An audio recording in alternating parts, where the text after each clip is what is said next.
Super Meat Boy wasn't the first, but it birthed a mini wave of brutal, minimalistic platformers with emphasis on perfection and speedrunning. These varied in content and quality quite a lot. As with any trend, you take the good with the bad.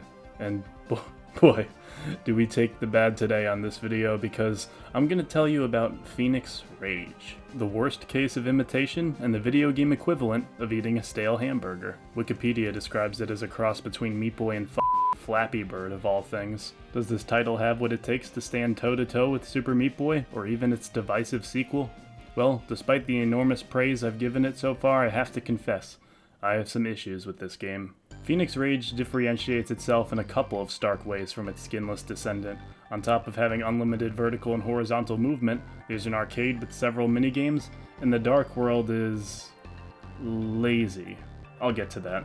Platformers live and die on the level design.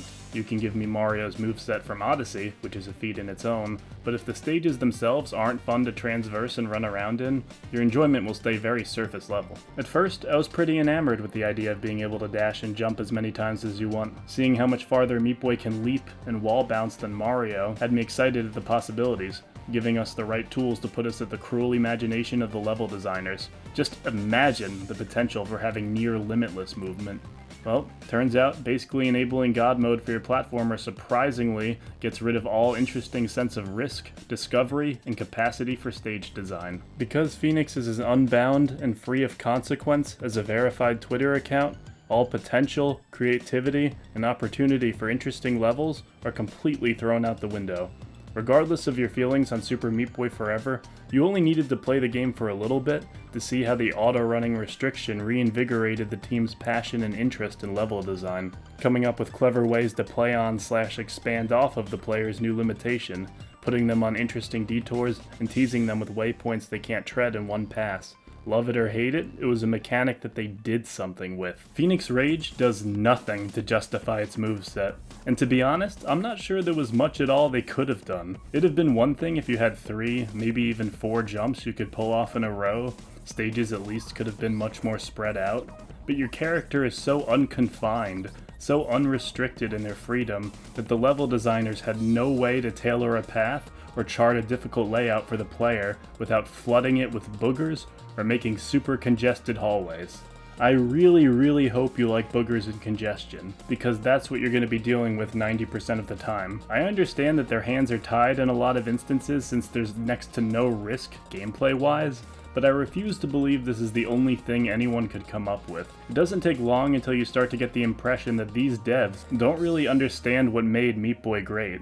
There is no careful consideration of the movement Phoenix had at his disposal, and how the game world around that is constructed. Thinking in design terms like that is what separates a game with no jumping at all having great levels, and a game with infinite jumps having nothing. Before we deep dive into how the game is structured, let me just say that dying in these levels feels much worse than it does in Meat Boy, even though they're similar in length. Why? I mean, don't get me wrong, dying in Meat Boy is an awful feeling, it really is. But at least when you die in Meat Boy, you get to play more Meat Boy. Dying in this, you have to play more of this. Also, respawns don't reset enemy movement patterns. Not sure how applicable that is to all of you, but I know it's up there on the list of things speedrunners hate, right next to unskippable cutscenes and fun. Phoenix Rage kicks off with your character getting pissed off at a comet.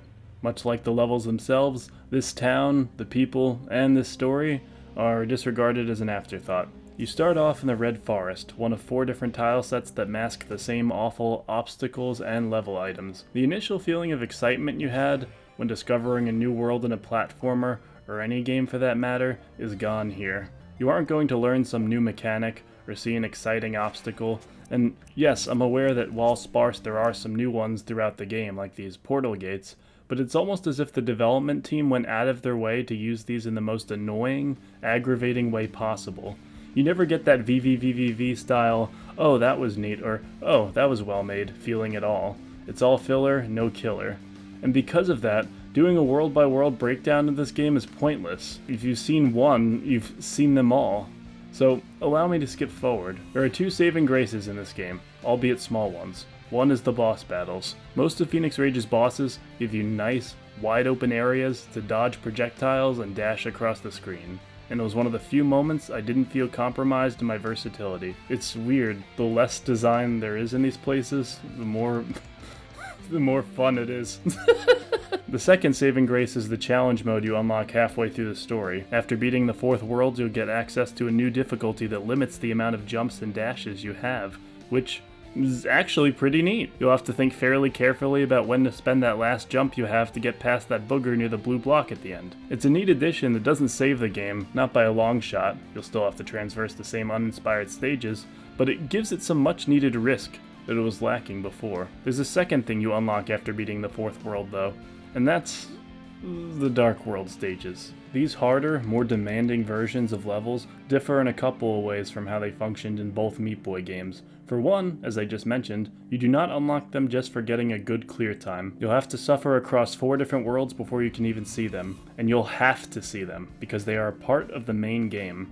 That's right, whereas its inspiration gave you more than 100 levels to trend just in the required path, and you didn't even have to beat all of those, Phoenix is lacking in content enough that half of its required stages are remixed versions of the other half. That's like hiding the ending to your game behind New Game Plus or something. You'll definitely need a break from the main story. What is there to do in Phoenix Rage besides the main story? Great question, but you'll regret asking. Besides the traditional mode, there's an arcade with several different minigames. Most are bad, some are awful, and one in particular is actually kind of fun, as it reminded me of juggling snail shells in the Fancy Pants Adventures, though unlocking it requires getting more cookies than I care to collect. There are glimmers of a personality in this game, and one such glimmer is the real-life dessert recipes you can unlock by getting all of the optional cookies in a given world. Not only is this a really good idea, but it should be required for every video game from this point onward. And for a fleeting moment, it made me forget that this game is less a platformer and more a really bad bullet hell. So, looking back on all we've seen and said in this video, what do we make of Phoenix Rage? Well, it's not completely devoid of merit. If you power through some of the awful, misguided attempts at fun difficulty and straight up ignore some of these awful mini-games, you'll see some neat ideas, like grinding against these rocks so you can dart through these ice walls. But at the end of the day, the main thing Phoenix Rage does for us is put in perspective just how carefully crafted and lovingly handled its inspiration actually is, and it should serve as a cautionary tale for any indie developers who think taking a passing glance at something good is enough to make a decent video game. Here's a video of me taking a shot every time I die in Super Meat Boy Forever. If you derived enjoyment from this video, do subscribe to the channel and leave a like on the video. It goes a fair way in helping a smaller channel like this one actually appear in the YouTube algorithm. Bye bye.